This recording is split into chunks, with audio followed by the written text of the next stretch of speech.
నమస్తే welcome to special focus. Telugu Desam పార్టీకి కష్టకాలంలో నేనున్నానంటూ ముందు నిలిచాడు నాయకుడు. జిల్లాలోనే కాదు రాష్ట్రంలోనూ పార్టీ బరువు బాధ్యతలను నెత్తినేసుకుని పట్టుదలతో పనిచేశారు. యువ నేత నారా లోకేష్ వెంట దారి పొడవునా నడుస్తూ కార్యకర్తల పర్యవేక్షణ చేస్తూ పార్టీలో కీలక నేతగా మారారు. ఆయనే టీడీపీ జాతీయ ప్రధాన కార్యదర్శి ఎమ్మెల్సీ బీదా రవిచందర్. ఇంత కష్టపడి పనిచేసిన ఆయన శ్రమకు తగిన ఫలితం దక్కుతుందనే ఆశాభావం పార్టీ శ్రేణుల్లో నెలకొంది. ఇంతకు ఆయన అనుచరుల ఆకాంక్ష ఏంటి? బీదా రవిచంద్ర మదిలో ఏముంది? పార్టీ ఏది చెబితే అదే శిరోధార్యంగా భావిస్తోన్న బీదా భవిష్యత్ ఏంటి అనే అంశాలపై బీఆర్కే న్యూస్ స్పెషల్ ఫోకస్.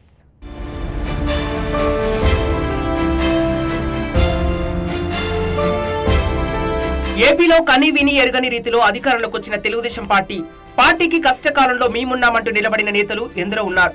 వారిలో ఒకరే టీడీపీ జాతీయ ప్రధాన కార్యదర్శి బీదా రవిచంద్ర. ఉమ్మడి నెల్లూరు జిల్లాలో ఆయన కీలక నేత. ప్రత్యక్ష రాజకీయాల్లో పోటీ చేయకపోయినా జిల్లాలో పార్టీని నడిపించడంతో పాటు ఆయన కనుసన్నల్లో నేతలు నడుచుకుంటారు. చంద్రబాబు క్యాబినెట్ లో చాలా మందికి మంత్రి పదవులు కేటాయించారు. అందులో తమ నేత పేరు ఉంటుందని ఆశించిన బీదా అనుచరులకు కొంత నిరాశ మిగిలింది. అయినప్పటికీ తమ నేతకు అవకాశం వస్తుందని అనుచరులు ఎదురు చూస్తున్నారు.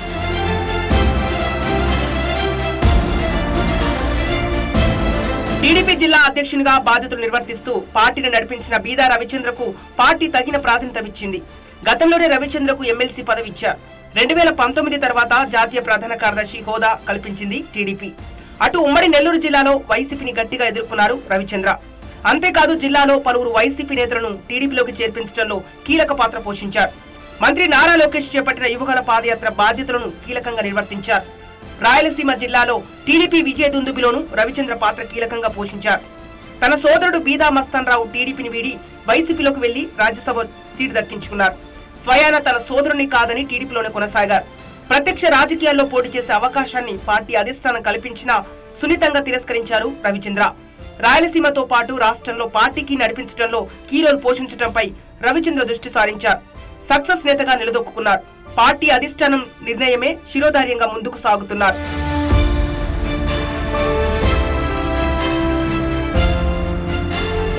ఇక చంద్రబాబు క్యాబినెట్ లో బీదా రవిచంద్రకి చోటు దక్కుతుందని బీదా అనుచరులు మొదటి నుంచి ఆశించారు. అవకాశం రాకుంటే రాష్ట్ర టీడీపీ అధ్యక్షుడి పదవి వస్తుందని ఆశించారు. నెల్లూరు జిల్లాలో నారాయణ, ఆనం రామనారాయణ రెడ్డిలకు మంత్రి పదవులు ఇచ్చారు చంద్రబాబు. వీరితో పాటు సీనియర్లైన సోమిరెడ్డి చంద్రమోహన్ రెడ్డి, కోటంరెడ్డి శ్రీధర్ రెడ్డితో పాటు రవిచంద్రకు మంత్రి పదవి వస్తుందనే టాక్ వినిపించింది. వాస్తవానికి కడప తర్వాత వైసీపీకి కంచుకోటగా పిలుచుకునే ఉమ్మడి నెల్లూరు జిల్లాలో వైసీపీ కంచుకోటను టీడీపీ బద్దలు కొట్టి క్లీన్ స్వీప్ చేసింది. ఈ క్రమంలో జిల్లా నేతలకు ప్రాధాన్యం పెరిగింది. జిల్లా అధ్యక్షుడు అబ్దుల్ అజీజ్, సీనియర్ నేతలు కోటంరెడ్డి శ్రీనివాసులు రెడ్డి, అనురాధ, పెళ్లకూరు శ్రీనివాసులు రెడ్డి వంటి వారు పార్టీ విజయంతో ఎంతో కష్టపడి పనిచేశారు. జిల్లాలోని నేతలకు ఎలాంటి పదవులు దక్కుతాయనేది ఆసక్తికరంగా మారింది.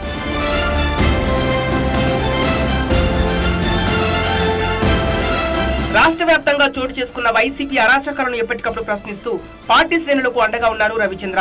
వైసీపీ ప్రభుత్వానికి వ్యతిరేకంగా ఆందోళనలు చేపట్టడంలోనూ కీలక పాత్ర పోషించారు. ఇక వైసీపీ ప్రజా వ్యతిరేక విధానాలపై ప్రజల్లో చైతన్యం తేవడంలోనూ ఆయన కీరోలు పోషించాడని రాజకీయ వర్గాల్లో చర్చ సాగుతోంది. ప్రధానంగా వైసీపీకి ఒక్క సీటు దక్కకుండా క్లీన్ చేయడంలోనూ ఆయన వ్యవహరించిన తీరుపై అధిష్టానం ప్రశంసలు గుప్పించింది. పార్టీలో కీలకంగా అందరినీ కలుపుకొని పోయే రవిచంద్రకు పార్టీలో కీలక బాధ్యతలు అప్పగిస్తారా, మంత్రి పదవి ఇస్తారా, ఆయన సేవలను పార్టీ ఎలా ఉపయోగించుకోవాలనుకుంటుందా అనేది ఆసక్తికరంగా మారింది.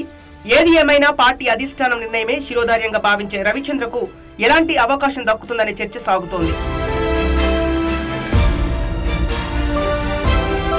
మరోవైపు జిల్లాలో అన్ని నియోజకవర్గాలకు అభ్యర్థుల వ్యవహారంలోనూ రవిచంద్ర కీలకమని చెప్పాలి. జిల్లా రాజకీయాల్లో బీదాతో పాటు సోమిరెడ్డి, నారాయణ, అజీజులు ప్రత్యేక పాత్ర పోషించారు. వైసీపీని వీడి టీడీపీలోకి వచ్చిన ఎమ్మెల్యేలు కోటంరెడ్డి శ్రీధర్ రెడ్డి, ఆనం రామనారాయణ రెడ్డి, మేకపాటి చంద్రశేఖర్ రెడ్డిలను పార్టీలోకి తీసుకురావడంలో రవిచంద్ర వర్గం కీలకంగా వ్యవహరించింది. ఆయనకు మంత్రి పదవి లేక కేబినెట్ హోదా పదవి వస్తుందని రవిచంద్ర అనుచరులు ఆశిస్తున్నా రవిచంద్ర మాత్రం ఇంకా నోరు తెరవడం లేదు. ఇది దేనికి సంకేతమనే చర్చ సాగుతోంది.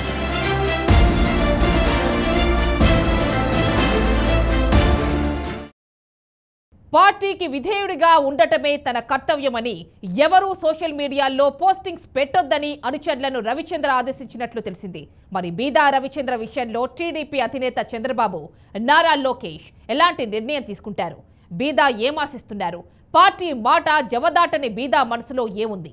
జిల్లాలో ఇంకా ఎవరెవరికి ఎలాంటి అవకాశాలు వస్తాయి? జిల్లా నాయకులు పదవుల కోసం ఏమైనా ప్రయత్నాలు చేస్తున్నారా అనేది రాజకీయ వర్గాల్లో చర్చ వైరల్గా సాగుతోంది.